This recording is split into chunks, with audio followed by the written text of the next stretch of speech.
بسم اللہ الرحمن الرحیم۔ السلام علیکم عزیز طلباء۔ ہمارا آج کا ٹاپک ہے سپریم کورٹ آف پاکستان۔ 1973 کے آئین کے مطابق ملک میں ایک اعلیٰ وفاقی عدالت قائم کی گئی جسے سپریم کورٹ آف پاکستان کا نام دیا گیا۔ اس عدالت کو ملک کی تمام باقی عدالتوں پر برتری حاصل ہے۔ اس کے ذیلی بینچ بڑے بڑے شہروں میں قائم ہیں۔ اب اس کی کمپوزیشن یا تشکیل کیسے ہوتی ہے؟ پاکستان کی جو سپریم کورٹ ہے وہ ایک چیف جسٹس اور کچھ ججوں پر مشتمل ہوتی ہے۔ آئین میں ججوں کی تعداد کا جو تعین ہے فکس نہیں کیا گیا۔ آئین کے اندر کوئی تعداد ججوں کی فکس نہیں ہے۔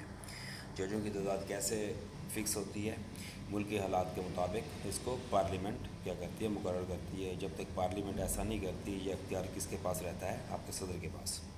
اب اس کی جو جج بننے کے لیے کون کون سی کوالیفیکیشنز ہیں، اہلیت کیا چاہیے؟ جج بننے کے لیے ضروری ہے کہ وہ پاکستان کا شہری ہو، 5 سال تک کسی ہائی کورٹ کا جج رہ چکا ہو، 15 سال تک کسی ہائی کورٹ میں ایڈوکیٹ کی حیثیت سے کام کر چکا ہو۔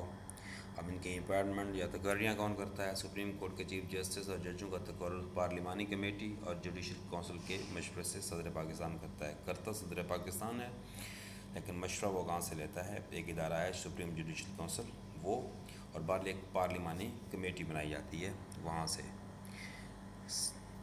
اس کو اگر آپ نے جو ججز وغیرہ ہیں ان کو برطرف ٹرمینیٹ کرنا ہو تو ان کا طریقہ کار کون سا ہے؟ اگر کوئی جج آئین کی خلاف ورزی کرے، اپنے عہدے کا ناجائز فائدہ اٹھائے، بدعنوانی کا، کرپشن مطلب اس کا ارتکاب کرے یا ذہنی یا جسمانی لحاظ سے معذور ہو جائے، تو صدر پاکستان جو سپریم جوڈیشل کونسل ہے اس کے تحقیقات پر مذکورہ جج کو کیا کر سکتا ہے؟ اپنے عہدے سے برطرف کر سکتا ہے۔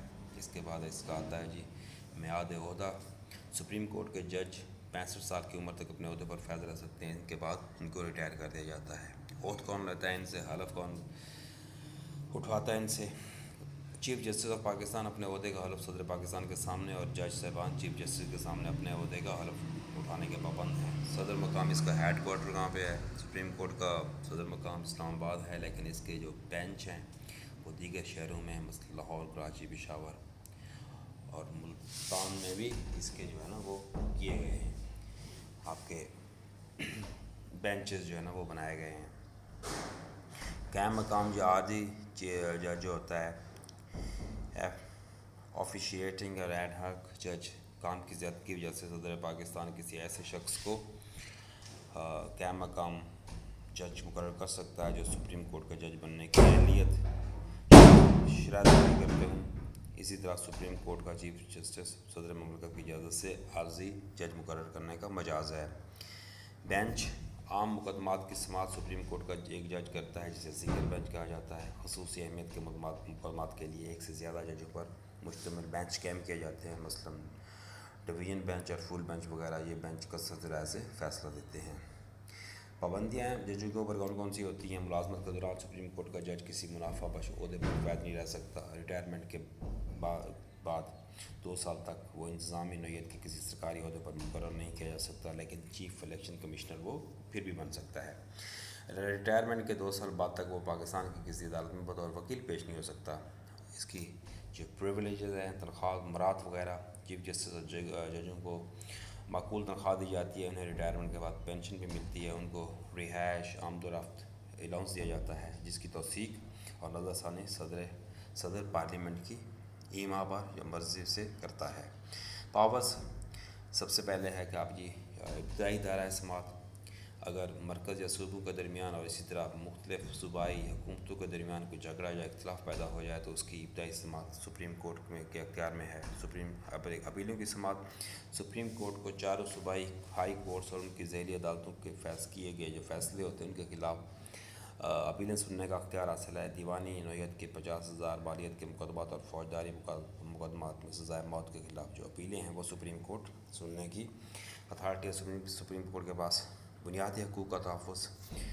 سپریم کورٹ عوام کے بنیادی حقوق کی محافظ ہے۔ اگر آئین میں شامل بنیادی حقوق شہریوں کو فراہم نہ کیے جائیں تو شہری سپریم کورٹ سے رجوع کر سکتا ہے۔ سپریم کورٹ بنیادی حقوق کو بحال کرنے کے لیے احکامات جاری کرتی ہے۔ اس میں دیکھیں آگے ایڈوائزری پاورز مشاورتی اختیارات. صدر پاکستان اگر کسی قومی اہمیت کے مسئلے پر قانونی مشورہ حاصل کرنا چاہیں تو وہ اس طرح سپریم کورٹ سے رجوع کر سکتے ہیں، تاہم صدر ایسے قانونی مشورے کو ماننے کا پابند نہیں ہو سکتا. نظر ثانی کے اختیارات. سپریم کورٹ کو نظر ثانی کے اختیارات بھی حاصل ہیں، وہ اپنے ہی دیے ہوئے فیصلوں پر دوبارہ نظر ثانی کر سکتی ہے. اس طرح کسی بھی غلطی کا ازالہ کرنے کے لیے سپریم کورٹ کا ایک اور موقع مل جاتا ہے. یہ اختیارات کسی کی زندگی بچا سکتا ہے اور اس کو نقصان سے بھی محفوظ رکھ سکتا ہے. آئین کی تشریح.